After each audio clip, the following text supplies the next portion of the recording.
The time has come. It's week one. This is the Full Tilt Dynasty Podcast Network. I, of course, am your host with the most time on his hands. I am Tom Stipple, FF. We made it. It's here. Look, Tuesday, the show was phenomenal. Thursday, Devi. But look, it's Saturday, and there's 672,421 podcasts, shows, YouTube channels, networks, articles, and you're choosing to end your week before kickoff with us, and we thank you for that. I can't wait. It's week one. That means Budgie Smuggler is back. We've got more Aussie slang. We've changed how things are going to operate here on the show for you guys this year. Be a lot more what's happening in season, a lot more redraft reaction, and a little bit of dynasty updates. I want to say last week's show, really good halfway through. In the second half, we had some technical difficulties. We want to thank everyone for sticking with us through that. We love and appreciate you. Of course, you can go find that show and all of our other shows over at truenorthffb.com/full-tilt. And as you can see on the screen, or if you're just listening, we have our own Discord, Spotify, Apple. You can sub on YouTube. You can find us at Dynasty Tilt. We are literally all over the place. Unbelievable. Of course, I am Thomas Tipple, FF, and joining me as always is the cute Hertz over there watching the Volunteers absolutely continue their torrid pace on their march to 2-0. And all the way across the planet on the other side of the map at, 5:30, 6 o'clock in the morning, it is Tom Lee, Tom_Lee92, a horrendously underfollowed Twitter account. Gentlemen, are we ready? I'm pumped. We are ready. Just absolutely unbelievable. Of course, we're going to talk about Thursday because the just magnitude of blown coverage touchdowns has just swept through Twitter. Yeah. Oh, man. It is spread like an Australian wildfire. That is for sure. From Discords to group chats to league chats and more. The tilt. It's already begun. Look, if you had opinions, if you had any sort of predetermined statements, look, week one, game one, everyone knows you are either proven right or proven wrong, and there is no in between. God, a little bit of satire. Okay, let's get into it. Look, every show says that they have a lot to get to. We have a ton to get to, gentlemen. So I just want to start with this. Little bit of news, okay? We're not going to do a ton of it. There's a whole bunch of it. We're kind of going to do a quick, do we give a shit? For the most part, it's Saturday. Yeah, up to date. But, Lucas, there were a couple of things that we were going to mention. Kick us off with the first one, if you don't mind.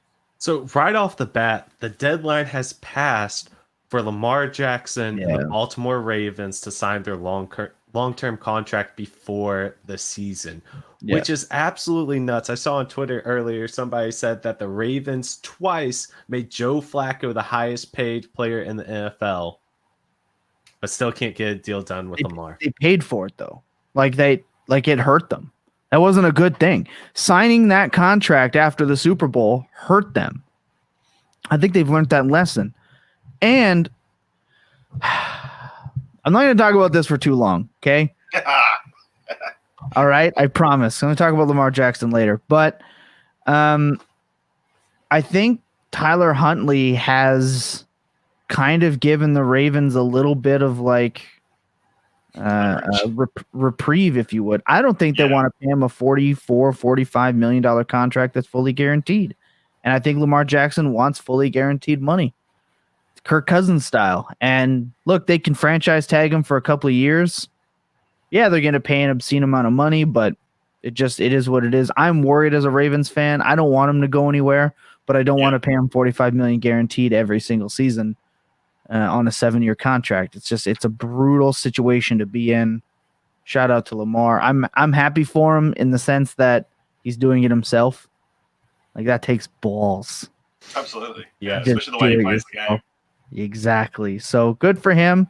Get his insurance, but I just really hope he's in a Ravens uniform moving on. Exactly. And then also, coming out of Denver, Nathaniel Hackett is going to say that he's running with the hot hand between Javonte Williams and Melvin Gordon. So just typical coach speak, but everybody who's wanting that breakout from Javonte this year might have to wait a little while for it. So one thing I want to just mention is on listen to Pat Dower. I forget they recently changed the name, but a good football show. They had one of the beat reporters on, and I've been following the beats in Denver a little bit for this reason. And there were multiple times where I'm reading the beats, and it's Javonte Williams taking all of the first team reps, gets all the first shot at the goal line. Then the twos come in. Then Gordon comes in and takes. Gordon comes in with the twos, and then Melvin Gordon gets the first couple of reps with the first team again, and then Javonte comes in and spells him. I am fully expecting a 60-40. Yeah. I don't think there's any way they 50-50 this thing again. I really don't think that's going to be the case. I think they were perfectly ready to let Melvin Gordon walk out the door and not bring him back. I think they were totally happy with that. With Boone on the roster, I think they were totally fine. And then it got so cheap, and he had nowhere else to go, and they brought him back because why wouldn't you? I don't know if Javonte Williams is so young. I don't think he has to truly break out this year before people start panicking. But I think we're gonna see. Maybe it's a cop out, but like a mild breakout. If he gets 60 to 65%, if he gets a Chris Carson workload. And I only say Chris Carson because it's the Seattle. I get it, okay. But we saw what Chris Carson can do with Russell Wilson, and Chris Carson can be an RB1 with that. So Javonte Williams can be an RB1 with that. Isn't it interesting how our perspective of what a breakout has changed because of the Jamar Chases, the Jay? We want the runaway guy. A breakout for most young wide receivers is just a good year. So if you're having an above average or a top 12 year, you can't really ask for more from Javonte. You may want CMC. You're not going to get that. On paper, there's no way for that to happen. And it's a new offense anyway. So it's not going to be funneled in the way I think that we want and we think the talent could be. But if you're backing him in, he doesn't need more than 60% to do the job you want him to do.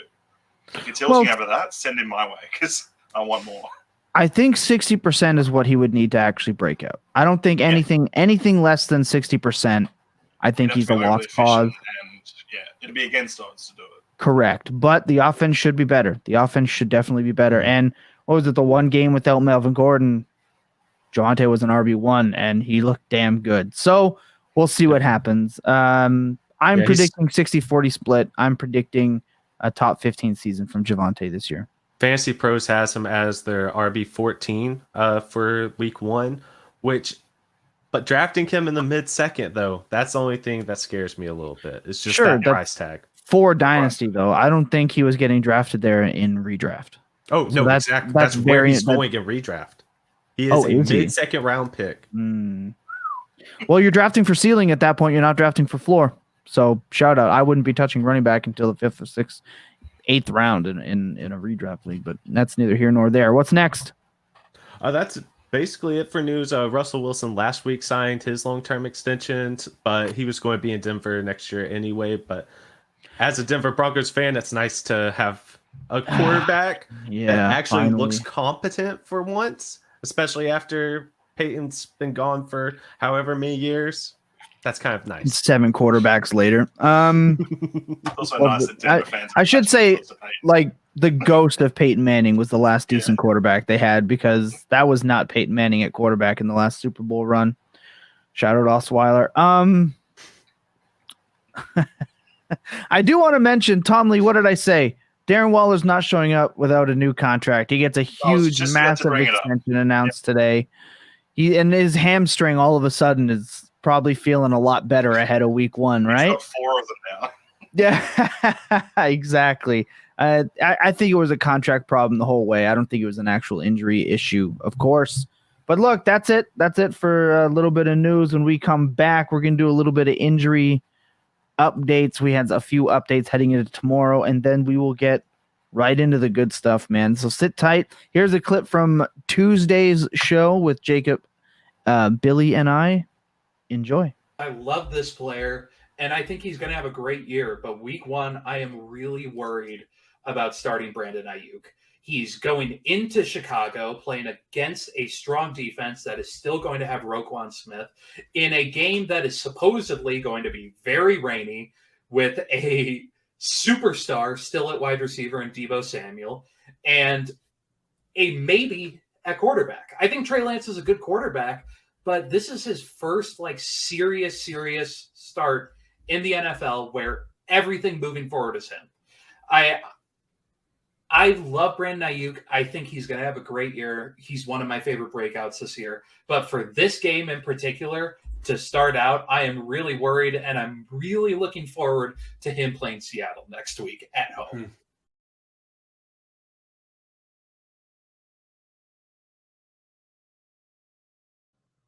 So now with the news that George Kittle likely not going to suit up, I wonder if that tone changes for Ayuk. Does it change for you guys at all, knowing that Kittle is, man, he's dealing with a groin already. Like, this man was not only one of the biggest fades of the offseason, but it's kind of been looking like that for, in my opinion, 2 years now. Kittle groin is listed as questionable for Sunday's game against Chicago.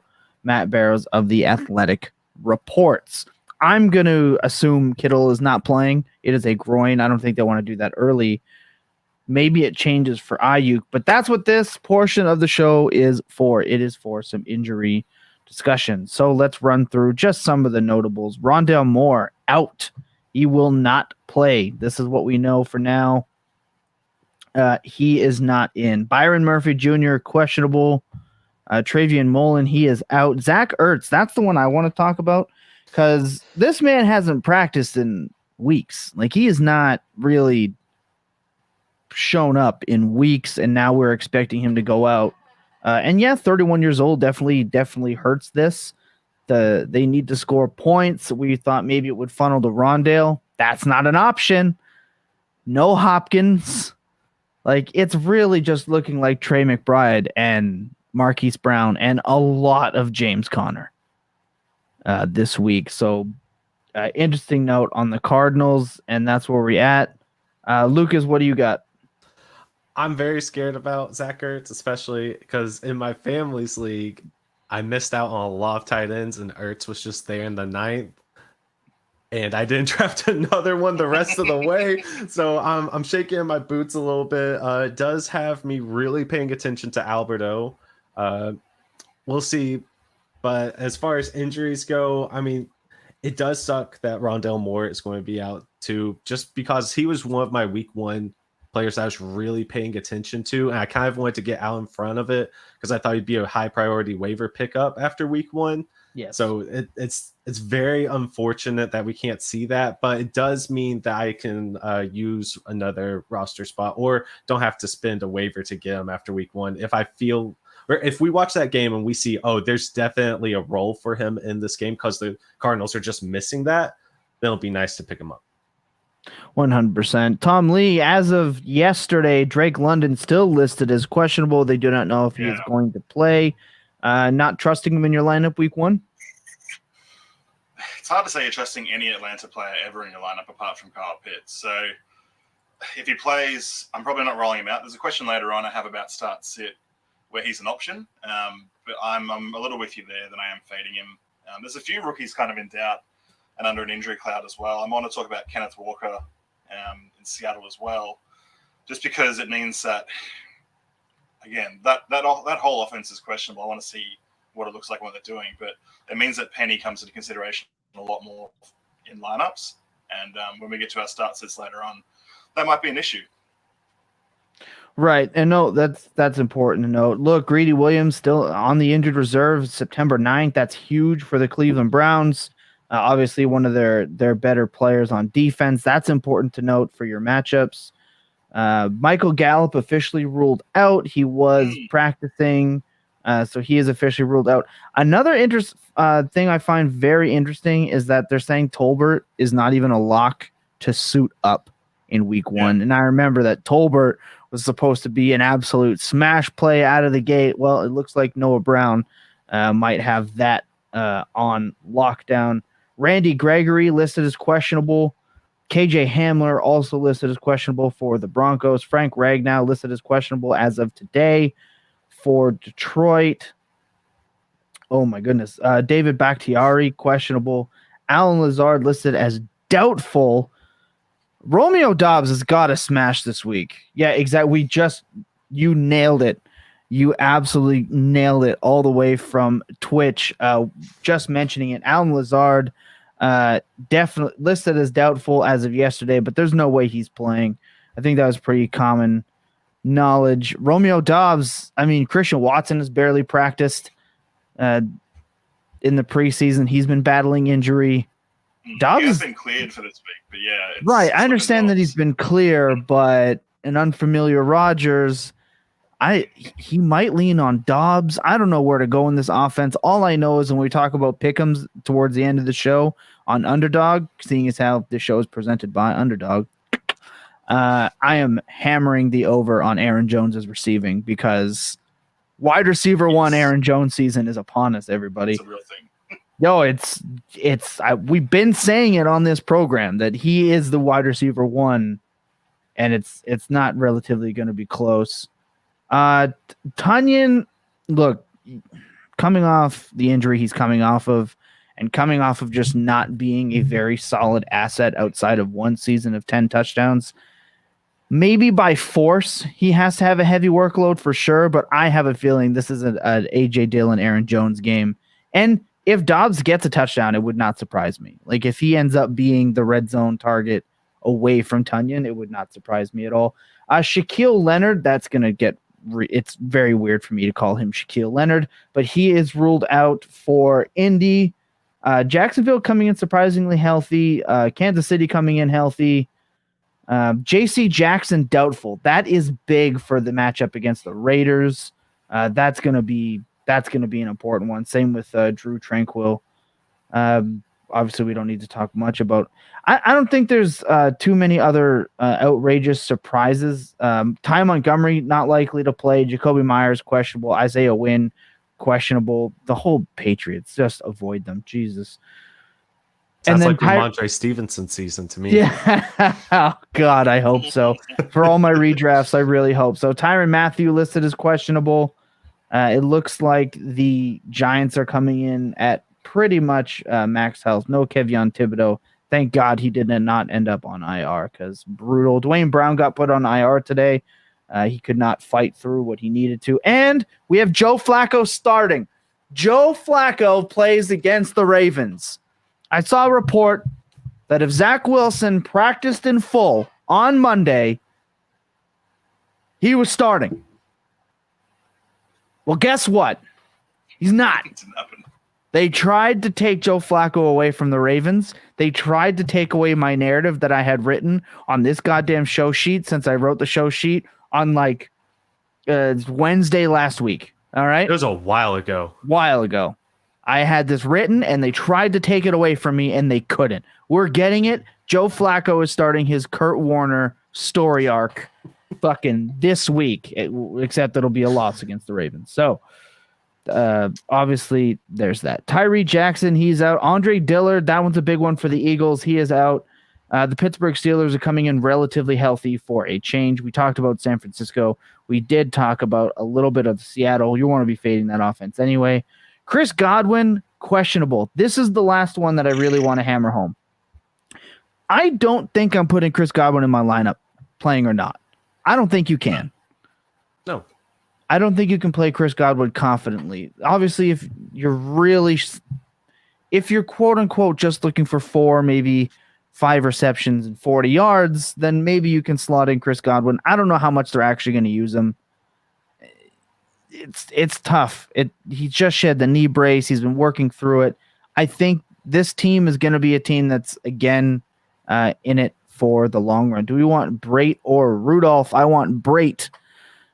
Familiarity. He's been a red zone target before in the past. I don't want either, but if I'm rostering one, and I'll tell you from experience, I am a fade the tight end guy, as Tom Lee is. I have enough Cameron Brate on the back end of my deep rosters that if I am starting Cameron. Holy shit, I'm starting Cameron Brate in 2 leagues this week, so there's your answer. Dang. But I think with just the depth at wide receiver, there's no sense in risking it. There's not this really high upside, I think, to starting Godwin this week. just coming off the injury. You only say that because his ass is in your starting lineup. Look, that's true. Oh, Streamlabs relax. I gotta fix that. You only say that because his ass is in your starting lineup. Look, I'm never gonna play Kyle Rudolph in any starting lineup at any time ever. I'd rather leave it blank. So there's also that reason there. But hey, moving on. Other than I don't think you can play Chris Godwin. And the funny part is Russell Gage is supposed to replace him, but hamstring is likely to play. You know who's not on this list? Julio motherfucking Jones. Let's go. I think that's going to wrap up the injury portion of this. Does anyone else have anything else to add before we move on? Look, we're at 22 minutes. We're going to try to, keep it nice and clean. I think we're good. Moving on. Let's do it. All right. Sit tight. Here is another clip from Tuesday's episode where I actually like this take here a little bit. I think that Singletary still has an opportunity to get this role and really keep it throughout the year as they really grind down his contract year. I'm nervous, but I want to see how Singletary performs because he doesn't do anything particularly special, but he doesn't really fuck it up either. So I think watching him on the goal line and how they deploy him on third down is going to really kind of tell their intended use for likely the first quarter of the season is what I'll say. Then the rookie will probably slide a little bit more in. But Devin Singletary, the player that I'm watching for the most on Thursday.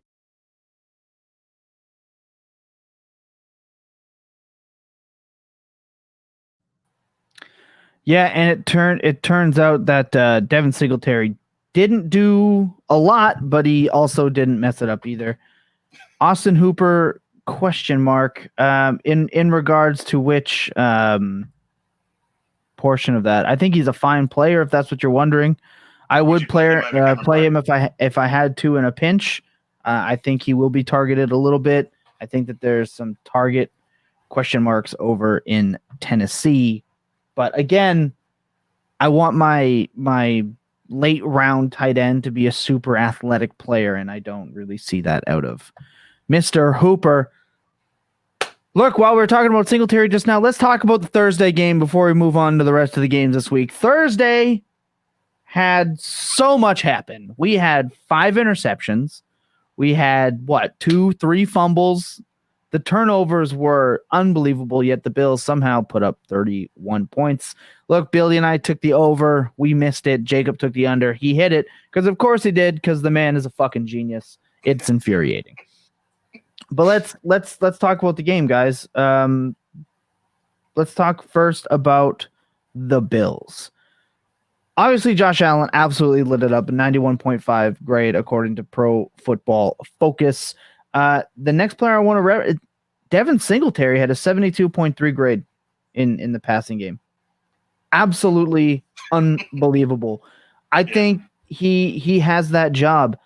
The player that absolutely sent me this week was Zach Moss. Zach Moss in week 1 had 22 snaps. That is already more than I ever thought Zach Moss was going to end up with. After briefly looking through it, you guys, what stands out to you guys the most? I have a take, but I'll get that at the end. Oh my God, sorry, I'm trying to read a couple of things that's popping up here. But guys, on the Bills side, aside from Gabe Davis, something that you noticed. Josh Allen is a god. That man can do no wrong. He's yeah, he looked kind of good. I mean, he's the best running back in the Bills' backfield, honestly. He led the team with rushing, just an absolute cannon. I think he had 5 incompletions on the night, and 2 of them were interceptions, and one of them was just not his fault. This Isaiah McKenzie got beats for his interception because he just gave it to the defender. I mean, holy cow. Like last year, Allen was good. This year, he might be even better. It's not too often you get back-to-back QB1s, but I think we're going to get back-to-back-to-back QB1s. Mm-hmm. Yeah, Allen strikes me as one of those guys who is almost matchup proof. Like there's no shutting him out of games as far as fantasy production goes, which is exciting to have in QB1. For me, not anti-tight end take necessarily, but Dawson Knox is not a special player. He could be fine in certain games, but if you had any Dawson Knox hypes, I'm not going to cash this one out just yet because he'll have his games where he's hyper-targeted and he'll score a few touchdowns. But yeah, he's not a weekly fill-in that stat line sort of player. Yeah, that's my main takeaway. That's what I'm thinking. You got to drop him. Oh, in regards to Austin Hooper, yeah, he's not somebody that I'm super excited to have on my roster. I'd much rather have a backup running back, especially as we could be one of those guys who is a stat filler, which is just but you don't want to actively play them. What up, FTDP? Hey, what up, Rigged? Happy to see you, man. Keep in mind, this is exactly what I'm going to talk. This is exactly what I was going to talk about. Right away. Haven't played in a few years. Drafted Thursday night. Now trying to see what I got. Picked fourth and grabbed Josh Allen. Hey, nothing wrong with that. Absolutely nothing wrong with that.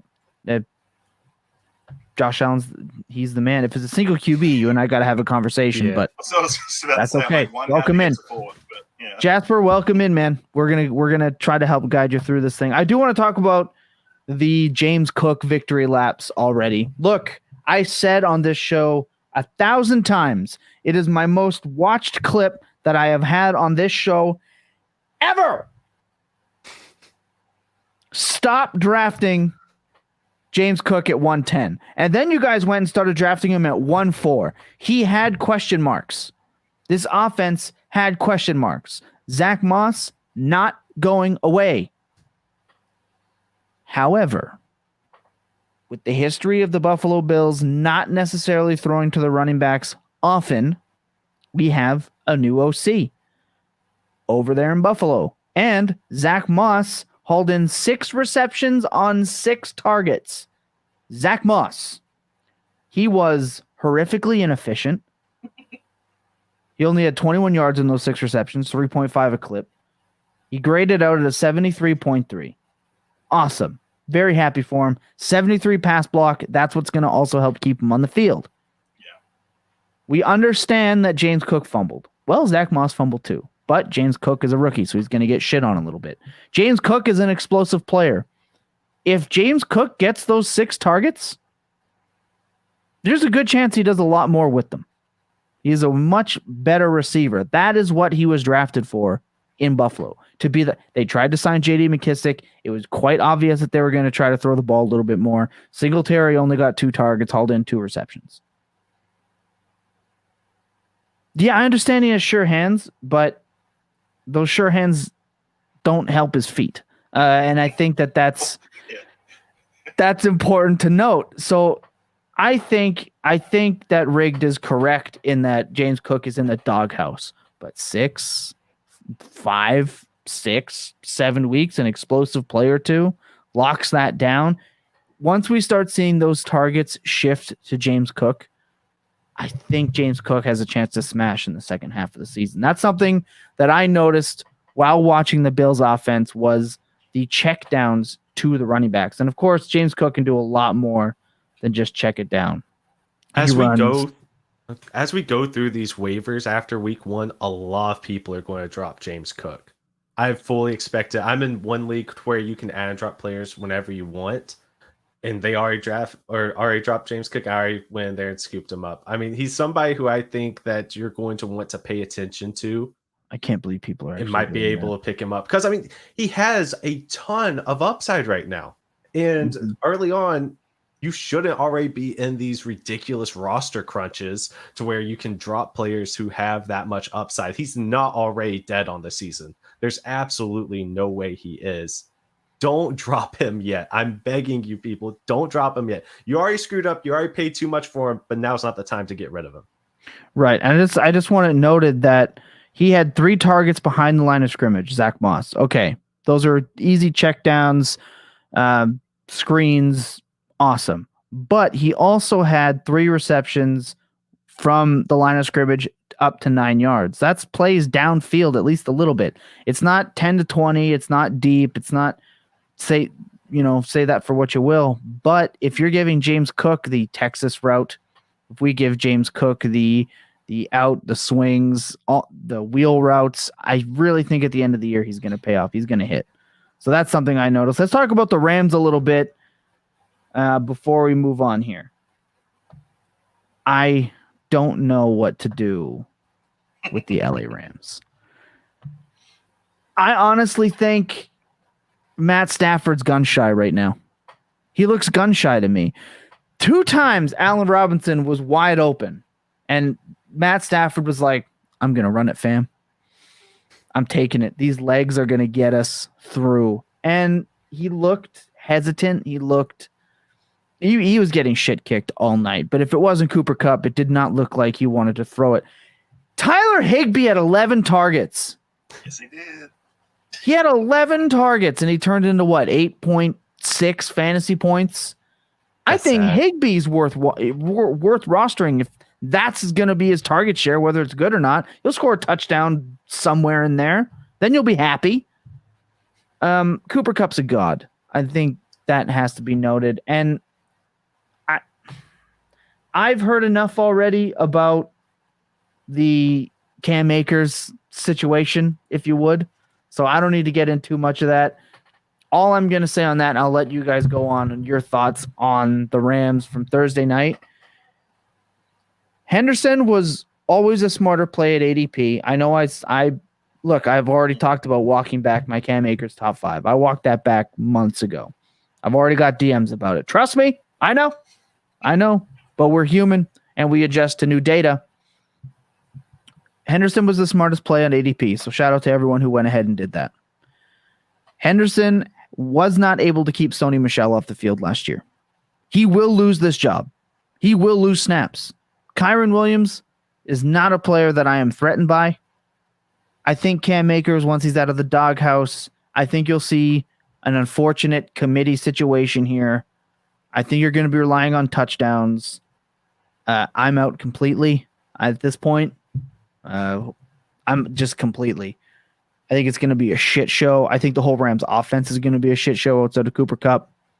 Maybe it's just too strong of a week 1 overreaction. I don't know. I'm anxiously awaiting your guys' opinion on this. But aside from Cooper Kupp, I think this offense is in trouble, and I have no idea what the hell. Tom Lee, you and I went back and forth on Allen Robinson. I'm willing to take a second and get him the hell off my roster right now and cut ties, get out of Dodge. You're still not willing to move him for less than a first. And in redraft, I want to move off of him as a player I'm relying on immediately. So let's hear your guys' opinion on the Rams. I think I'm overreacting a little bit. Let's see what you guys got. So I think with Stafford, no. No. Oh my God. I forgot you did that. Our poor homie here dropped Brady when he announced his retirement, and he has been roasted about it every week since. Shout out, man. I'm so sorry about that. Yeah, at least you got a good re-retire. You've got a good spirit about it, which is one thing I appreciate about you. All right, let's hear it. Rams overreactions. So I think with Stafford right now, it was just a worst case scenario for him going into week 1. The Rams offensive line is definitely worse than it was last year. And Stafford was the 28th ranked quarterback in PFF according to like his passing against pressure. It's just that's not what he does well. Also, the Rams were far and away. They relied the most on passing touchdowns inside the red zone than any other team in the league compared to their rushing touchdowns. Regression was coming. It had to be coming. I don't know why he was going ahead of Derek Carr and Kirk Cousins. He was the late round quarterback that I did not want to draft, did not want to depend on him. And he's kind of showing why. I mean, he has nowhere to go but up from here, but the Bills definitely showed the weaknesses. Because last year he was tied for interceptions with Trevor Lawrence, and he's already thrown 3 this year. Yeah. Turnovers are not his thing. And this is why I'm going to cut you off here a little bit, Lucas. Sorry. Go ahead. Konami quarterbacks matter. Yeah. You draft a pylon. These are the things that can happen when your pocket collapses. I was happier having Daniel Jones later in drafts both redraft and Dynasty, then Matthew Stafford in the 5th and 6th round, and I'll fucking do it again next year. Carry on. I mean, you said it best. If you're going for these late round quarterbacks and even late round tight ends, go for upside, dadgummit. Go get Justin Fields. Don't stick on Matthew freaking Stafford here. He was going to regress. All right, it's going to happen. Don't go and get Austin Hooper. All right, don't go and get freaking who's that guy you brought up right off the top of the show? Rudolph. Did you just fucking say doggone it? I'm out here cussing. Tom Lee's out here cussing. And we've got wholesome Lucas down here. Right. Ah, shucks, doggone it. Quick aside here. I went to Prague in college as part of a study abroad. And we were going around, and I kept saying, every time we saw something nice, because Prague is a beautiful city, I would say, daggum. And so then by the end of the trip, the whole class, whatever, they beat me to it. Right before I'd say daggum, that's what they were beating me to. So, yeah. You're also, such Tennessee just got punt blocked. You're too much of a sweetheart for this program, it turns out. Leonard Fournette, stud or dud this season? Absolute stud this season. He's healthy. He's an RB1, period. Rashad White is going to eat into some of that work, but Giovanni Bernard is dust, and Vaughn sucks. Absolute stud. Carry on, Lucas. Sorry, I couldn't believe you just said that. Just absolutely sent me. Right. I don't have a lot else to say, honestly. I mean, it's just you made your bed, you got to lay it now if Matthew Stafford's your quarterback. He has to be better than he was last night or Thursday night. I mean, it's going to happen. The Bills have a really good defense, and hopefully the Rams will put it together. Sean McVay is an incredibly good coach, and they'll eventually get Allen Robinson involved more. But something I think you should pay attention to throughout week 1 is the teams that were not playing their starters a lot are going to look a little rusty. Yeah. It happened last year consistently. The Packers got run out of their own building by the Saints because the stars had never played together before. Yes. It's going to happen again. That's why I'm kind of fading the Broncos this week, because none of them have played together, especially with Wilson, other than in practice. So it was a bad combination, really bad combination. I agree. I absolutely love that. Tom Lee, anything to add? We'll talk a little bit about Allen Robinson. So this week with the Rams, it's kind of like Jurassic Park 1, right? Yeah, okay.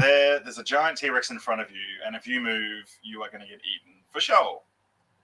If you stay still, you have a chance of watching something majestic, but we're not quite sure what's going to happen.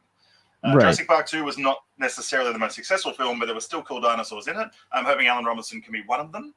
If he's not by Jurassic Park 3, get him out of your team. So it's really thinking, how long do you want to keep this guy around for before he actually hurts you? So like you said before, you don't want to be reliant on A-Rod, but I've got to give him a chance to see if there is improvement here to be had.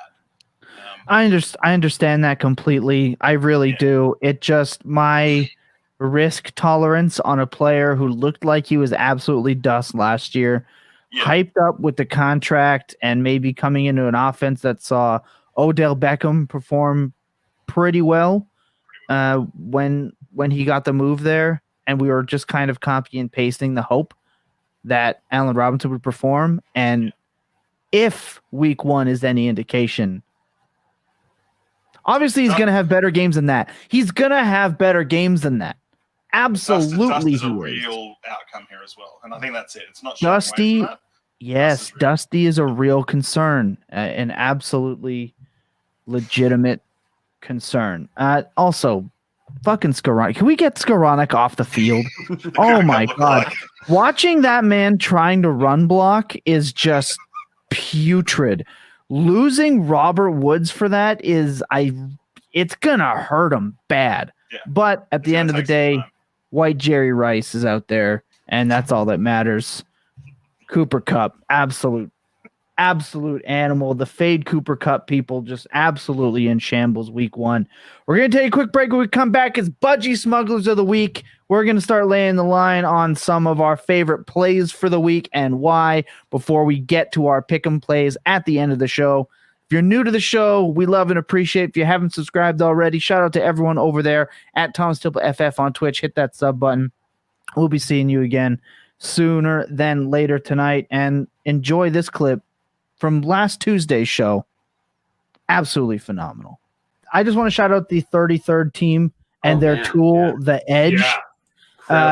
Their tool over at the Edge, which is free this year, which is insane. I have been on it since it launched, and I'm already finding myself improving as a fantasy player. There's so much data. You can they have it it's real easy to use even for a dum-dum like me. I use like spreadsheets for dummies, and I can find this out. You can search positionally, plays, where they've lined up, how many snaps, their success. It's truly a phenomenal all-around tool. This will not be free next year. It is amazing that it is free this year. So I just wanted to shout out Josh Larkey and the entire 33rd team. They are doing phenomenal work. Keep it up. So from us to you.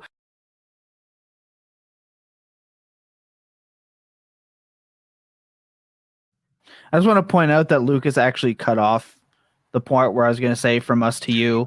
And I believe I said thank you or good job. And you like cut off the actual message at the end. So shout out for that. From us to you, nothing. Just dead silence. That's what you get. You get nothing. No free promo. I was surprised at how stout the Bills D was. Hey, Von Miller. And the last point I wanted to make, because it's a little bit narrative, but did Von Miller tip off the Bills defense on everything they were doing? Like, he was only with that team for like 4 months. Like, he won the Super Bowl, and he's like, I'm going to tip off absolutely everything. And I know that we've seen with NFL Films, bless them, that they're like calling out plays before it happens at times. I'm wondering if Von Miller just gave him the rundown, because they had everything covered. So that's also something to note. Players that switch teams and they play them right away. There's, a little something there. Maybe. Well, who knows? Tom Lee, Budgie Smuggler of the Week is my favorite segment that we have, aside from Billy's Stat Corner, maybe, on the entire network. This is my favorite thing on earth. For people who are new, what is the Budgie Smuggler of the Week? And why do Budgie Smugglers need to reply to my constant emails to sponsor this fucking program? Go ahead. So if you missed us in season 1, what is a Budgie Smuggler? A Budgie Smuggler is a pair of Speedos in Australia. And for us, it epitomizes what we stand for. It's where otherwise you could be very average. You could see yourself as just one of the people. But if you have the confidence to strut out there and throw yourself in a pair of Budgie Smugglers and strut your stuff down the street on the Gold Coast, bright, sunny, you don't give a shit. That is what we're about with the Budgie Smuggler. To read from their own website, they're currently running a competition. Are you Australia's most ordinary rig? They are looking for the most ordinary of ordinary and making it a little bit special. And that's what we're looking for. So on a weekly basis, we go who we may not consider or think of as like a shiny, guaranteed starter each week. We are looking for the guy who's packing a little extra heat, a little extra confidence. Correct. Someone who's going to strut their stuff on a weekly basis. We are looking for a player who's going from looking like Danny DeVito to Chris Hemsworth in their Budgie Smugglers. In our mind. In their that's all that matters. Next all week right? They still may be very much Danny DeVito. But for a short period of time, they're my Chris Hemsworth. I'm gonna start this thing off, and Nice. Look, I know we normally don't take like superstar players, but I'm not missing the opportunity to start off Budgie Smuggler week 1 without a Baltimore Raven. Lamar Jackson has not played since December of last year with no contract. Oh my God, I'm going to move this over. Sorry, everyone. With no contract agreed to by the deadline and not playing since December 12th of 2021, I don't think there's another player who needs a little bit more fuel than Lamar Jackson himself. The man will be walking down the beaches in his budgie, strutting his stuff all over the New York Football Jets. Hell, he might walk through Times Square in his Budgie Smuggler. He doesn't give Jackson a shit. opens up the season against a potentially up-and-coming defense. Sure, still the Jets. He gets to play the man, the myth, the legend, the man he replaced, Joe Flacco. You got something to prove right there. The man's won a Super Bowl MVP. He's looking to do the same. I'd want to avoid Lamar Jackson. if I were the New York Jets, but there are some troubling things. He has an alarming 3.48% turnover-worthy play rate from last year. Not great. But his big-time throw percentage was an insane 3.89%. The man either makes big plays or really dumb ones. And I love him for that. But with an implied point total of 44 points, I'm taking the over. I have a prediction of 245 passing yards, 65 rushing yards with 2 touchdowns. Potentially a turnover, but I'm not talking about that. It's an improving Jets defense, but there are question marks. Their linebacking core is horrific. Their defensive line, not great. And even though Ronnie Stanley is still not suiting up at left tackle, the offensive line is better. Even though Mike Davis might be a goal line sniper, I really believe Lamar Jackson is going to try and look like 2019's opening day Lamar Jackson and absolutely abuse the ever-living shit out of Joe Flacco and the New York Jets. Lamar Jackson, my Budgie Smuggler, week 1. Love it. Who's next? I like it. I guess I'll go next. My Budgie Smuggler of the week. I can't do it the same way Tom did. I just can't. I'm sorry, people. I won't be able to put that many theatrics into it. I'm not the one who's sitting out there on the beach wearing a Budgie Smuggler. That we'll just put it that way. Not yet. But somebody who I think could win you your week this week is Marquise Hollywood Brown for the Cardinals.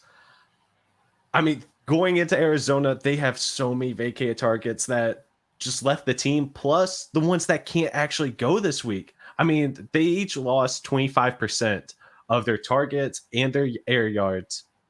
Plus, DeAndre Hopkins isn't there. Plus, Rondale Moore's not going. Plus, Zach Ertz is hurt. Are we losing confidence in Kyler Murray? I don't think so. He's going to go to his best friend from college, and it's going to be absolute mayhem. He could put up over 30 points this week. There is that in his realm of possibilities. But you have to remember last time we saw him, while he was a fringe wide receiver 1 for the Ravens last year, his last 6 weeks were rough. Just in terms of how he played. Yes, he still was producing for you, but he was below average receiver according to PFF those last 6 weeks. And I mean, it was very consistently below average. So which Marquise Brown are we actually going to get? That'll be tough, but he does have that ability to win you your week 1 and start you off on the path to your fantasy championship this year. Hey, if I'm Marquise Brown requesting a trade and you're traded for a mid-first round pick, you're walking through the door and that Budgie Smuggler with nothing but pure confidence and disdain for your former team, as Marquise Brown has tweeted before. Why have soldiers if you ain't going to use them? Cliff Kingsbury, he's going to find a way to use them. Tom Lee. Like Lucas said, I'm not rolling with as much pizzazz with my Budgie Smugglers. I'm a little understated. You're still going to notice me down at the beach, but a little, let's just say a little whiter and a little old dad style compared to the two sexier picks you boys have rolled with. Matt Ryan, former quarterback of my, I won't say beloved Falcons, fan of Falcons, has been surrounded by utter shit for the last 2 and however many years since he, lost a Super Bowl. Finally gets some weapons. Finally gets a bit of fun around him. Finally gets a great O-line, which is what we're after, for some security and solidarity from the pocket. He plays the Texans.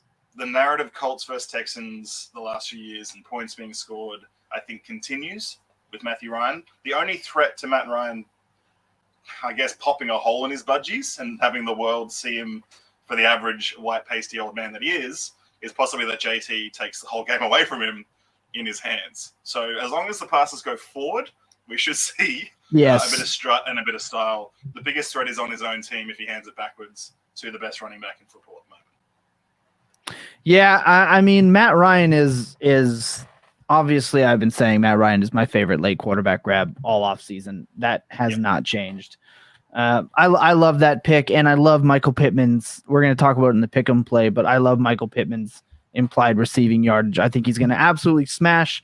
Matt Ryan is my favorite QB2 of the week, so I love that. That's it. All right, that's the Budgie Smuggler of the week. We're going to take another quick second. When we come back, we are going to talk about games that we are comfortable stacking in our flex spots and a player in each for that. We're moving along here. We're at 51 minutes. Thanks for hanging out with us, everybody. Enjoy. Whoever is the quarterback for the Steelers is going to be valuable so long as they're the quarterback for the Steelers. Like Trubisky, we saw him 2 years ago play at the caliber of a very, very good quarterback. I rode him to a fantasy championship. Like he ran through stretches of game where he was maintaining that fantasy relevant QB situation, all while dealing with Matt Nagy's offense.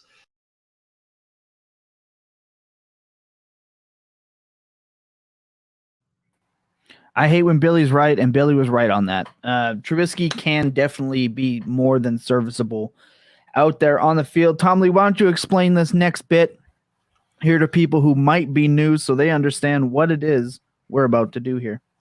Punishing a Tolly. So the Tolly is a tall beer, a long beer. It's not meant to be too serious and in-depth as far as statistical breakdown and diagnosis goes. However, with redraft, you do need a reason for the madness. And it's really just a lighthearted discussion. We're here to have a chat about something that we think is going to happen this week. I mean, for us, it's games that we're flexible. Games that we're confident this week attacking in the flex spot and the reasons why. So we'll sort of have a lighthearted chat over a long beer about these pieces. Jasper, I just want to point out, I like Trubisky. Steelers on my team. You're not going to like Trubisky for long. I just want you to note about that. Fine for fantasy for the next couple of weeks, but go look up Bears fans and ask him. Go ask Dave Kluge how he feels about, or Steven Johnson of ChiCitySports.com on Twitter, and ask him his true thoughts on Mitch Trubisky. I fear for you, my friend. But we'll be here when you're tilting. We'll be here. We'll be here for you. Games we're comfortable stacking. I want to start with Lucas. I love the game that you have picked. Why are you comfortable stacking this game aside from super obvious reasons? And who are some players you're looking to absolutely get in your lineup with confidence? I mean, this week I went Raiders versus Chargers. That was arguably the most exciting game before the playoffs last year for the NFL. They were literally playing for the very last playoff spot because the Colts choked against the Jaguars in the last week of the season. I mean, they put up points. There were a lot of highlight plays, and you have Justin Herbert, who is arguably the number one quarterback in fantasy this year. And then Derek Carr has a brand new shiny weapon that he absolutely loves in Devontae Adams. But we're talking about our flex here. So looking a little bit deeper down, I mean, I don't know if you would consider a Mike Williams a flex play, but if you have the opportunity to put Mike Williams in your flex play, you do that. You don't think about it anymore. I mean, you put him in there and everything's going to be good. If you're going a little bit deeper, I like Hunter Renfrow. I like Hunter Renfrow this week, especially if they're going to be a little slow working Devontae Adams into that offense. I think he could be a sneaky good flex play, especially if you have one of these rookie running backs that you're not particularly excited about in week one. I think he could be a really good flex play for you. I like it. I like that as well. Which game will have a higher total point? Kansas City versus Arizona or Las Vegas versus the Chargers? Which game is going to have the higher? The question's right here. Game. But the irony would be that the game that I chose was the other one that he's mentioned. So, and it's for that reason alone, right? It is both of these should have high point scoring. I think personally that both of the L teams have more high-powered offenses and are more likely to put those points up. The fun of the other game is it should be high scoring, but there's more flex-worthy pieces available in that range, and that was why I went that way. So I think it'll be the LV versus LAC, but time will tell.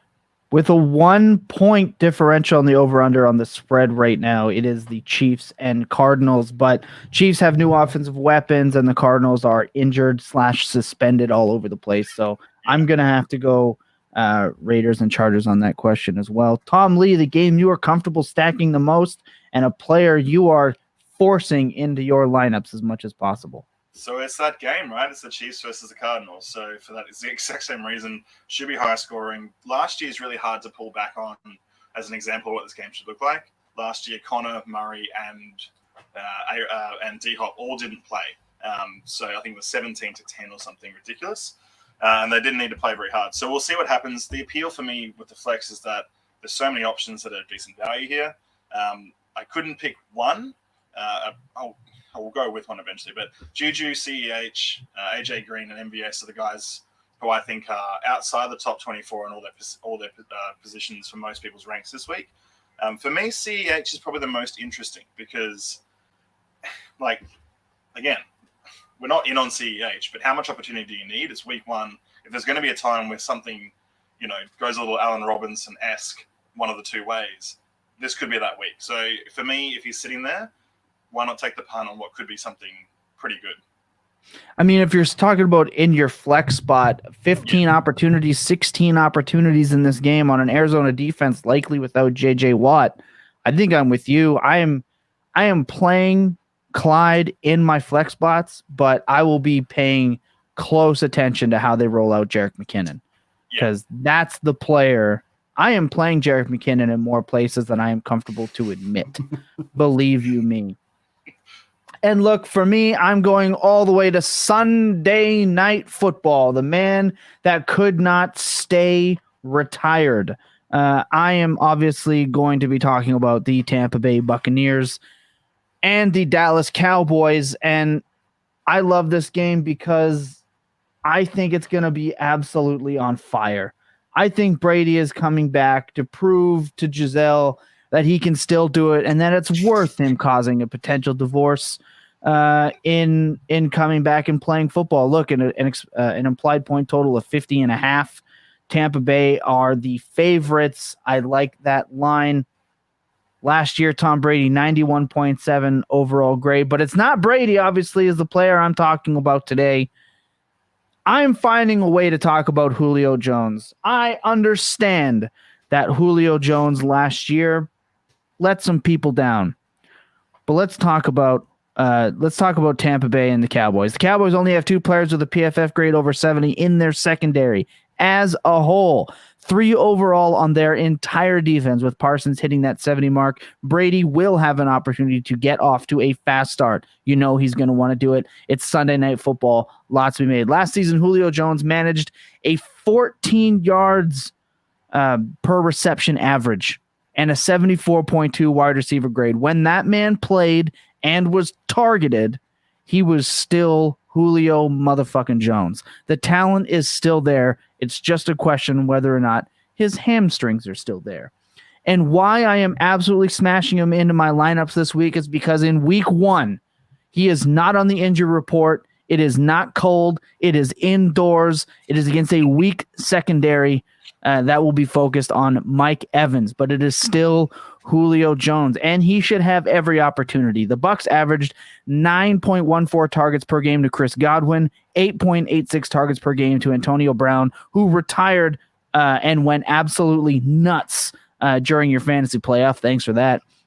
7.13 targets per game to Mike Evans. There are targets available on this team. Russell Gage, injured, not 100%. We talked about Chris Godwin to open up the show. We don't know what he's going to do. A 1-week healthy Julio Jones with a Tom Brady coming out of retirement, pissed that he didn't make the Super Bowl because for some reason Cooper Kupp got behind the defense. I don't know how the hell you let that happen. If you only get 1 week of a healthy Julio Jones, I'm hoping this week is a Julio Jones retro rewind. He is my absolute locked-in player for my flex spot this week. I need to play him. I want to play him. I hope you do too. So that's it for Punish Atali. We're going to be back in a second. When we come back, we're going to do that thing that Tom Lee makes fun of me for trying to enunciate. And every week he does this, so now I'm too ashamed to mention it. So I'm going to let him do that when we come back. We're gonna get into that. We're gonna get our pick'ems, and then we're gonna get you out of here for the rest of your Saturday. Thanks for hanging out with us, everyone. Dabble is coming in to New York. First game, new system. Saquon is back. It looks like Tony and Shepard might play. You've got Wandale. They finally got rid of Evan Drop Ingram. It could be good. Their offensive line is still ass, and Daniel Jones does rush. I think the matchup isn't the worst, but I'm wondering if you should play a more steady QB2 because you don't want to hang an L in the first week. Daniel Jones, remember, people called him White Lamar Jackson for a period of time, and I took that personally. He can either go out there and he could probably put up 17.5 points just on running alone if they actually let him, or he's going to go out there and put up 4 and sink you right away when you could have just played a receiver.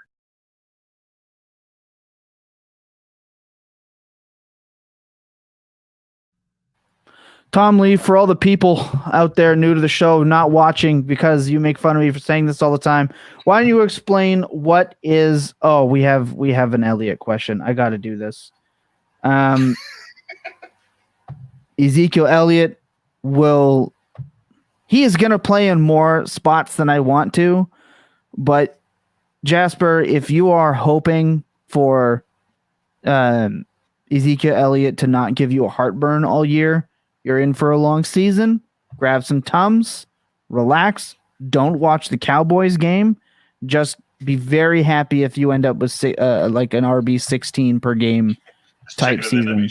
I'm not happy. I'm not happy about him playing him every week. I think I really can't sit here and talk much more about Elliott, but especially this week against the Bucs, if Tony Pollard is actually getting the receiving work that they keep talking about, I think Tony Pollard will spell Ezekiel Elliott a lot more than people may think, taking away some of those checkdowns and dump-offs that has really helped prop Zeke Elliott up.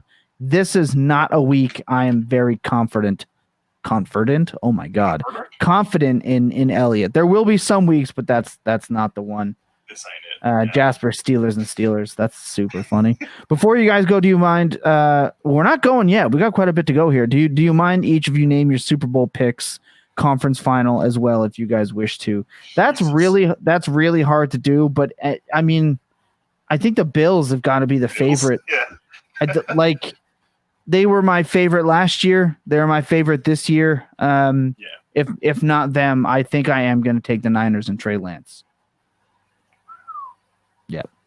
So I have Bills versus Niners in the Super Bowl with the Bills coming away. You guys, go ahead. He said each of you, so hurry up. Let's go. Lucas. I don't want to say the Bills, but I mean that's the only one I think where I feel any sort of confidence that they're going to be one of the final 4 teams this year. Yeah. I think their offense is ridiculous, and they showed that they can get after the passer. Granted, it's against a weak Rams offensive line, but it's tough to bet against them. If I was putting money down today, it's the Bills. 100%. Tom Lee? Yeah, I'm Bills too, and then take your pick of the NFC because I'm not really sure there's a standout. Okay. The roster changes we've seen. So let me say this though. We're going to know pretty well about halfway through whether there's a few of these teams are going to be there again. Let me say this though. 2 teams: Chargers, Bengals. Bengals got a lot better on their defense, and they got a lot better on their offensive line, and the Chargers just went and absolutely stacked up with Khalil Mack, J.C. Jackson. They drafted well. They're pissed off as well. I think Chargers have in the AFC. Chargers have. I know. I'm just saying. Aside from the Bills, because we all picked the Bills, I think the Chargers and the Bengals. And I'll say this: Lamar Jackson was a front runner for the MVP up until about week 7 or 8 last year. Healthy team in Baltimore. Maybe, but I wouldn't even put them in there as a Super Bowl contender. Playoff contender, not the Super Bowl. So what we're saying is there's one side of the finals that we might be watching a little more interestingly. Right. The NFC, I mean, who knows? I have no idea. All right, let's get into it. Tom Lee, explain what we're doing next here. So the word you can't say is hard yakka. I think I say it correctly, and you make fun of me. I might be gaslighting you by this point. Oh my God! It's the harsh consonants in Australia, the yakka. I think you rolled with a bit of yakka at one point, and yoker, and whatever else is going on. But it's essentially the hard work. I don't know how you stayed on the show and haven't fired you yet. You called it the walkabout. I mean, weird it's you true. didn't have an Australian. I mean, I'm replaceable. If there's other Australians out there. I don't think there's many other Australians willing to get up at 5:30 in the morning to do this program for the people. So shout out to you for that. Yeah. The quality may be poor, but the effort, even the effort's not always there. But yeah, hard yakka is what we're all about. Hard work. This is more of the process-driven part of the fantasy, I guess, experience. This week for us, it starts sits because this is where we're all, like, we talk about tilt with a full tilt dynasty network. This is where tilt happens before the round even starts. We're sitting there going, shit. What do you do? Who do I pick? You narrative yourself all over the place, and eventually then you start, I don't know, you start Mike Davis. Is what happens. Exactly. Losing your absolute shit. What we're gonna do for this portion of the show right now is we're going to look at the Fantasy Pros weekly rankings for week 1. If you right now, everyone listening, if you want to comment, you head over to YouTube at the Dynasty Tilt. You can go over to Triple Play Fantasy. You can go to the True North Fantasy. And you can go to Twitch right now to drop your comments. Keeper trade A-Rob. Okay. This is the type of stuff that we're going to get into right now. If you have roster questions, this is the time to do it. We're going to close the show out with this for content purposes. We're going to do our pick'ems. But right now, roster decisions, this is what we're going to be looking at over there at Fantasy Pros weekly rankings. And we're going to talk about some players that we are not sure what to do with this week. I wish I could enunciate this. Axis Myth. Hopefully I got that right. Keeper trade A-Rob. If trade, which receiver should I be trying to get? 2 keeper PPR. I don't think there's going to be a lot you can do in a keeper league for Allen Robinson without taking on more risk. I think if you're trading Allen Robinson, you're going to be trading him for another player that just has equal risk. What are you going to trade him for Alan Lazard? I mean, no, I'm not. No. I think that you're kind of just stuck with him at this point. I think you're holding. I think you're holding Allen Robinson and seeing what you have. It is week 1. Like Tom Lee said, if you do too much, you could overdo it. If you react too much, I should say, I think you're kind of best standing pat. I don't think there's any way that we see another 2-target, 1-reception-esque game from Allen Robinson this year. I think the Bills just shit kicked them. I think that's at the end of the day what it was. Yeah, the thing I'll say about like an A-Rob type piece is that if you have just had that player on your roster and you've had the shit week, why then trade him away to let everyone else have not that shit week? Correct. Because there's a period of how long does it take for me to evaluate whether it's worth something or not. And if you've already had one shit week, you are just losing at this point to trade him away. Mm-hmm.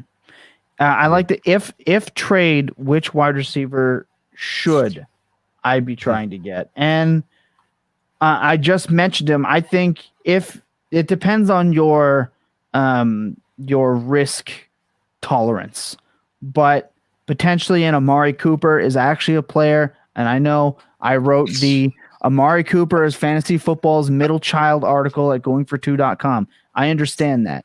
However, if your risk tolerance is deep, you will get Deshaun Watson back for the fantasy football playoffs.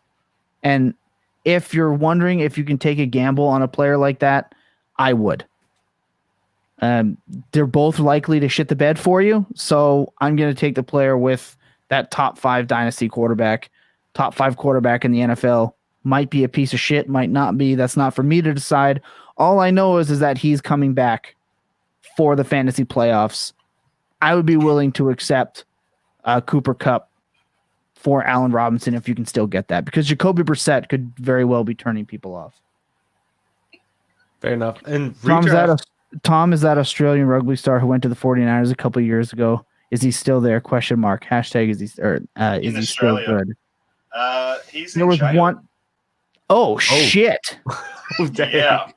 All right, he's not doing well. Yes. I do remember the guy. Jared Hayne. Yeah. Yes. He's in prison. Okay. I believe so. Yeah. He's not doing well. Not doing great. That's not good. Yeah. Yeah, not doing great. Hopefully that answers your question, Axis.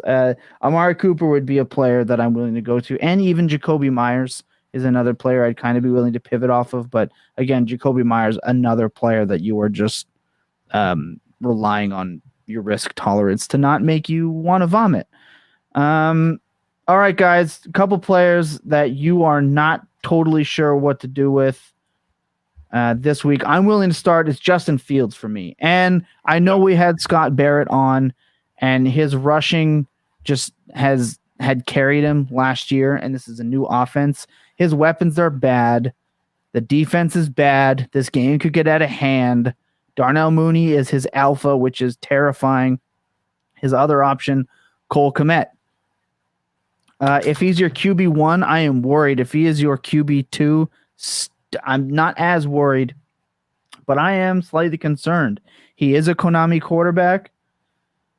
I'm not sure what to do with Justin Fields this week. I think you play him for an upside play, but I am not confident in that game at all. Like, the implied point total doesn't even give me a ton of confidence. I think a lot of that comes down to just the Bears being a bad football team. Yeah. Like, they're a bad football team, and I think every week we're going to kind of sort of have this conversation about Justin Fields. You got to be confident in him. So that's the first player that I can think of that I am not totally sure what to do. You can't really play him. You really can't play anyone else. I mean, the over-under is only 40.5 points.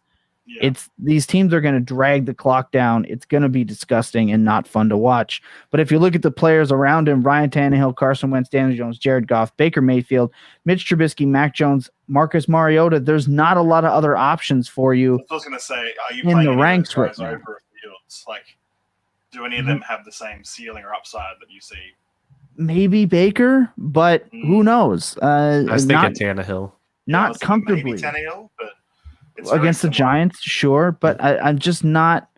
I'm not sure. I think you're stuck, and that's what this portion of the show is. And it's important to note you shouldn't be overreacting if Justin Fields go out there and does lay down an egg, gentlemen. Go for Luke. I completely agree with that. I think, though, as your quarterback too, with his rushing baseline, and especially if the conditions are going to be bad, I think he'll rely a little bit more on his legs. I think you're going to be perfectly fine. And you have that added upside of what if this guy that we were thinking is the quarterback 2 in last year's draft class actually is good and plays like it, then we'll be fine. But for this week, I'm really looking at Dameon Pierce. He's the guy I've been talking about. Oh my God, you off-season. would. All off-season. Oh my God. And how can you be not sure what to do with them? You should be sliding him in as a top 5 option with the amount you've talked about Dameon Pierce this offseason. The funny thing is I didn't even like Dameon Pierce coming out. I didn't, but he lands in Houston. They have so many just open carries there, and he looked good this preseason. I'm like, all right, I can talk myself into Dameon Pierce whenever he's a 9th round pick, but now you're having to draft him in the mid 6th at the latest, and people are even going in the 5th for him. That's tough. And his week 1 matchup is up against the number 4 rush defense from last year in the Indianapolis Colts. They graded out as 71.8, and the Houston Texans were ranked dead last in run blocking and at a 48. And if y'all are wondering what the scores are, 48, that's really, really, really bad. They consistently were failing. Consistently. Let's just say this, though. Mark Ingram last year was on pace for 1,000 yards on that team before he got moved back to New Orleans. He was, because they just shoved the ball up the A-gap. We're like, fuck it, we're doing it anyway. Different coach there now, but we don't know what they are going to do. Implied point total of 45.5. I think he's worth a play. I think if you have Pierce, you're playing him.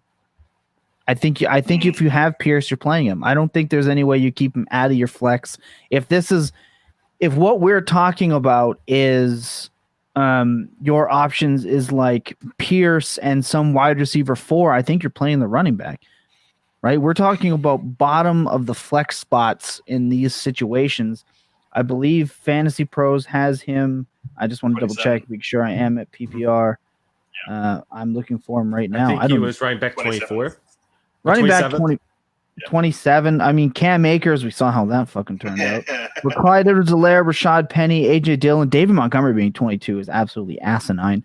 He's going to be awful this year. We're going to talk about that in the pick'em slot. But you're right. I don't know if there's a ton of guys after him that I'm comfortable playing. I would rather play Tony Pollard this week than Dameon Pierce in my flex.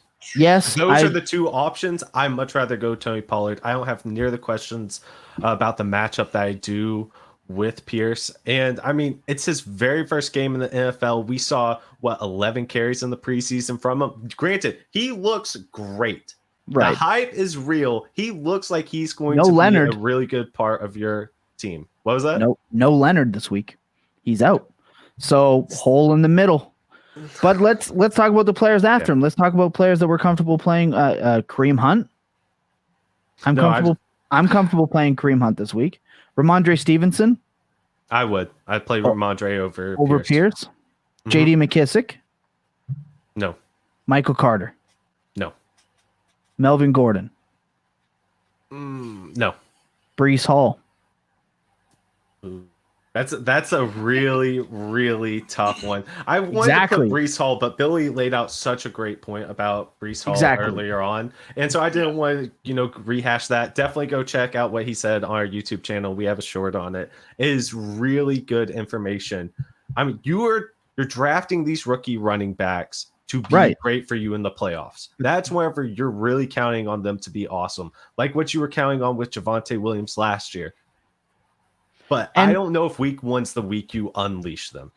And at the end of the day, we're talking about players that maybe we would start, maybe we won't. If you want the easiest method, in my opinion, you attack the games with the highest applied point totals. Fair enough. Like that to me that's what I'm looking for in this case. And 40, the line's gone up. It opened at 44 for the over under. It's 45.5. It's gone up. Indy is obviously the favorite. I guess we'll see if they have any value in Pierce as a pass protector or a pass catcher, period.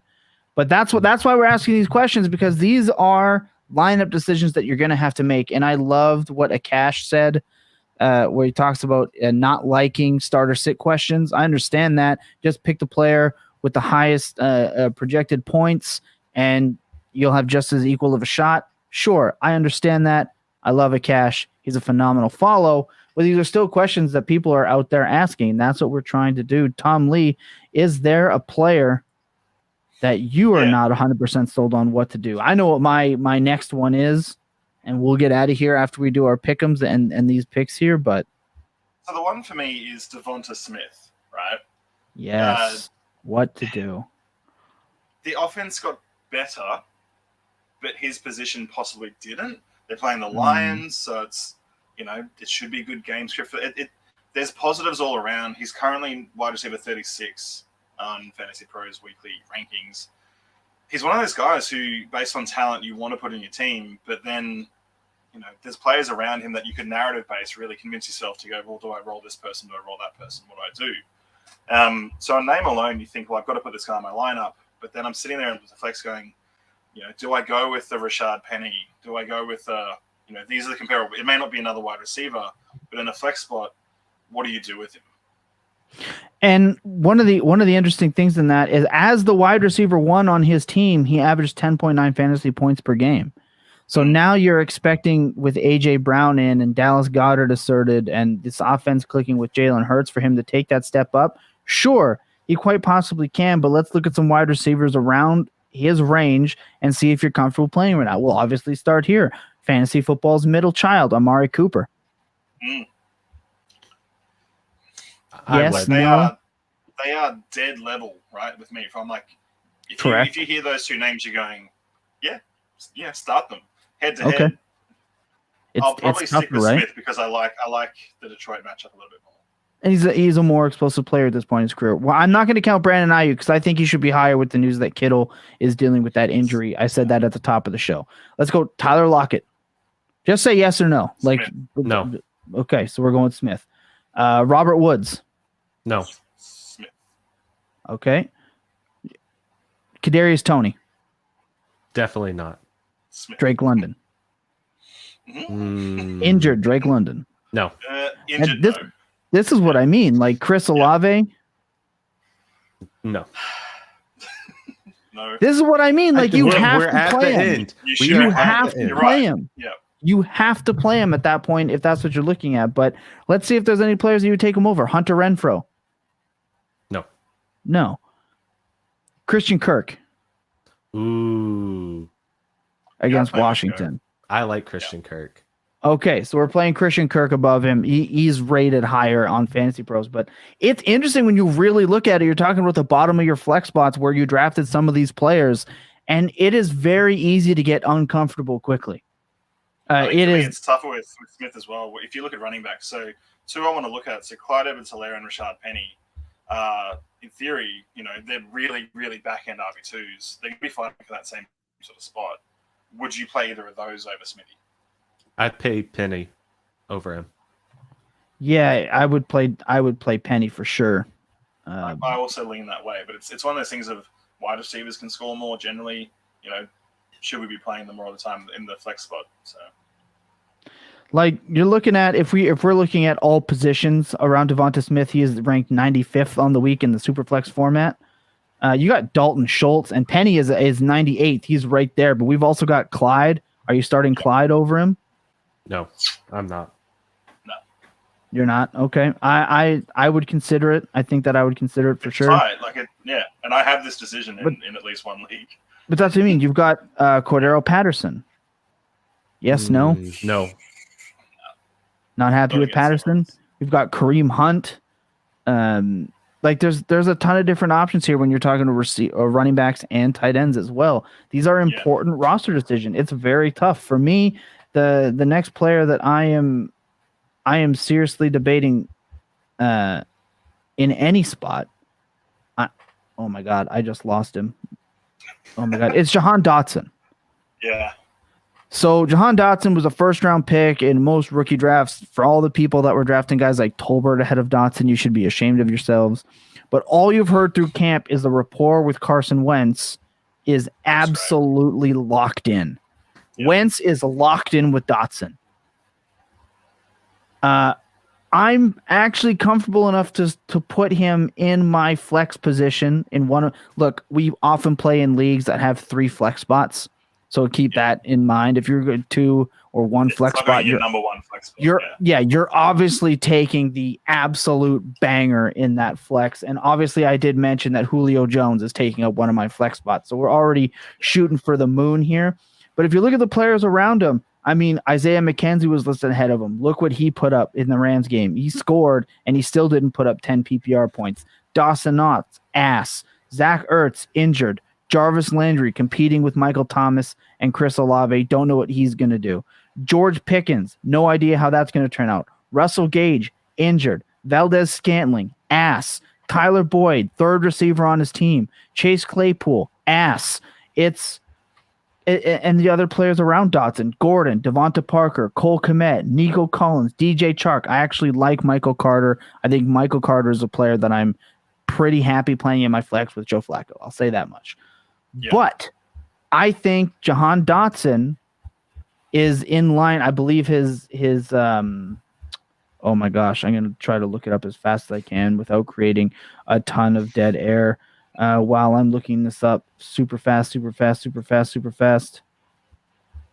mean, just think about the strategy that you're using for those last flex spots. If you don't have somebody who's safe there, who you think can go out and get you double-digit points and you're not worried about, go for freaking upside at that point. Shot. Yeah. So Jahan Dotson's over-under is 3.5 receptions. I think he's hitting that over for sure in week 1. I think they're going to use him. I don't know where the Curtis Samuel coming back to life thing, Logan Thomas coming back from an injury. I think Washington's going to be behind in this game. I like Dotson in this week. I think I'm confident playing him in that as that super. He is my last hope at flex, in my opinion. He is the lowest spot that I'm willing to actually stick into my lineup. And I drafted Dotson. That's a good call. Drafting Dotson, good call. Especially in redraft where you were getting him even later. I am not expecting a ton from him, but I would rather play Dotson over a player like McKissick in there who's also in that same game. We don't know what Terry McLaurin's going to do. We don't know what Carson Wentz is going to do, but I'm happy playing Dotson. Last desperate call at a flex spot in week 1. We'll see what happens. Look, that's going to do it for the bulk of this show. Obviously, we want to talk about Underdog, so we're going to play our pick and picks for this week. I've got a couple here I have already submitted. Feel free to play along. If you're new to Underdog Fantasy, well, let me tell you this. Underdog Fantasy best ball season, it is pretty much over at this point if you missed out at that. But don't worry, Underdog is a lot more than just best ball. Pick'em is a phenomenal opportunity to add a little bit more excitement into your games while you are watching. Do you think that AJ Brown's going to score more than 12.5 points? Well, guess what? Hit the over on Underdog, bet a little bit of money. It keeps you engaged. They have consistent new games. They're putting out new competitions, and it's not just football, baseball, golf, video games. Underdog is expanding. And if you've never played before, if you are new to Underdog, you can use promo code FULLTILT. They will deposit match you up to $100. That is $100 free money that they will match you if you are new to the platform. You can just go to underdogfantasy.com, head over there, get involved. We're going to give you some examples right now. Guys, these are the plays that I have actively made already. On Tuesday's show, Jacob, Billy, and I gave our favorite plays. It was the over on Marquise Brown, 69.5 receiving yards. You smashed that over. David Montgomery, under 14.5 rushing attempts. We smashed that under. My call, over on Darrell Henderson's 30.5 rushing yards. That hit. He had 47. We had a $15 entry on that. We're on the hook for $90. That is just some of my favorites. I have a couple more. Oh, my goodness. All right, let's talk about a few more over there on Underdog, shall we? Some of my favorite plays this week. You guys can have yours. Aaron Jones, over 36.5 receiving yards. Oh, that's so easy. You're smashing that over. Easy. All right, wow.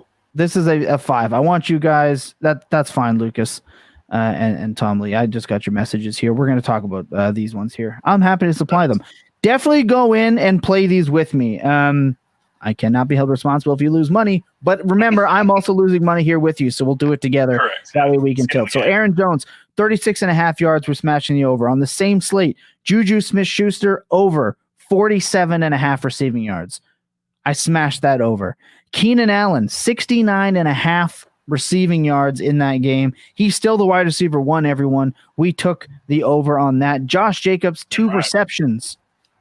Josh Jacobs, 2 receptions. I hit the over on that. I think he's getting more than that for sure. And Clyde Edwards-Helaire, this is the one that I am the least confident in. 14.5 receiving yards. Oh, that's gosh. the one that I took the over. This is a $15 entry. This is 5 picks at a $15 entry for a potential $300 win. These are all very winnable. I'm going to give you one more slate of 5. Are you ready? One more slate of 5. Play along at Full Tilt, at Dynasty Tilt. Let us know that you played along, and we'll tilt together. J.D. McKissick, over 22.5 receiving yards. I took the over. Michael Pittman Jr., the man that I said would give you everything you wanted Calvin Ridley to give you. I have been on. We proved it. I have been on Michael Pittman Jr. since March. Love it. Love him. His total, 69.5. We took the over. This one to me is insane. This is free money, everyone. Absolutely free money. Rashad Bateman, 48.5 receiving yards. The man is the wide receiver 1. Well, aside from Mark Andrews, right? Obviously. We're taking the over on that one, correct? I think that's about right, though.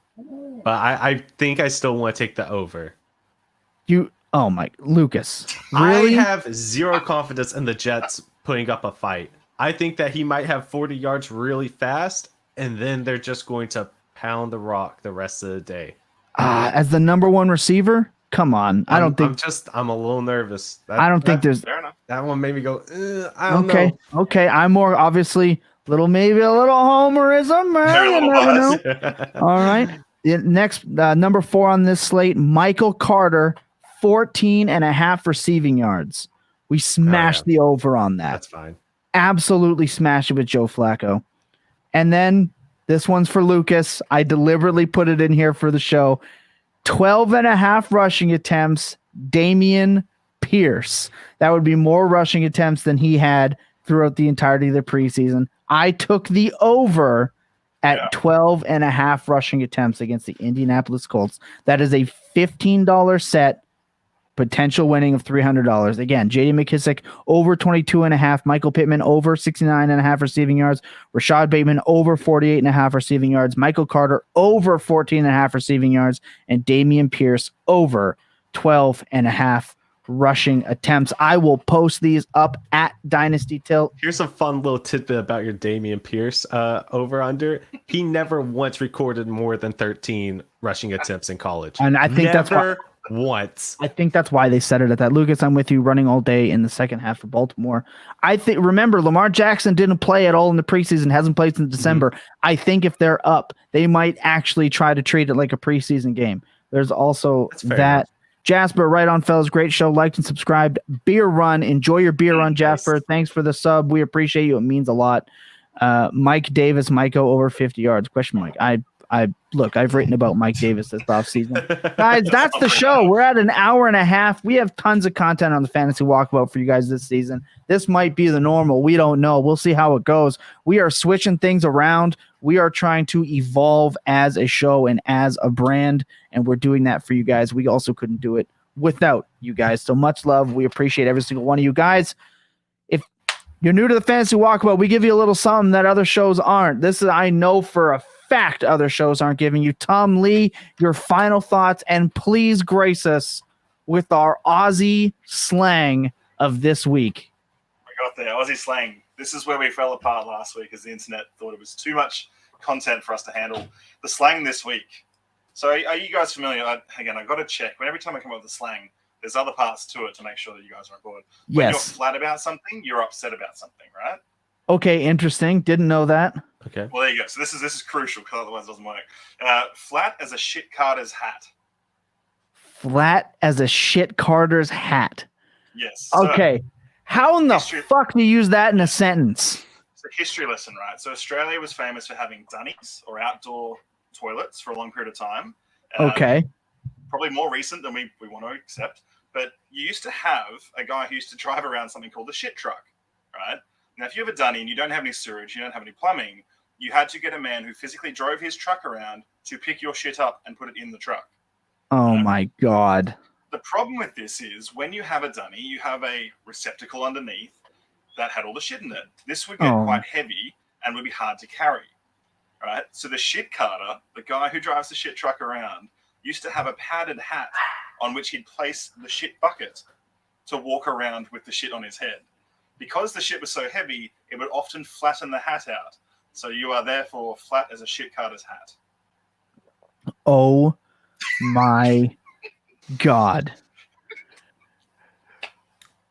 What? I don't even know what to fucking say about that. Oh my God. As flat as a shit Carter's hat.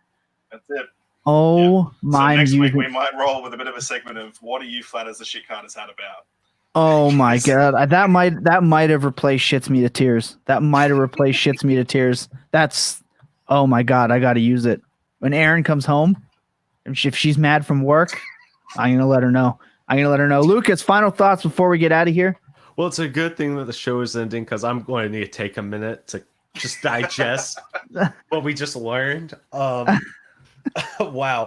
Hey, but football's back.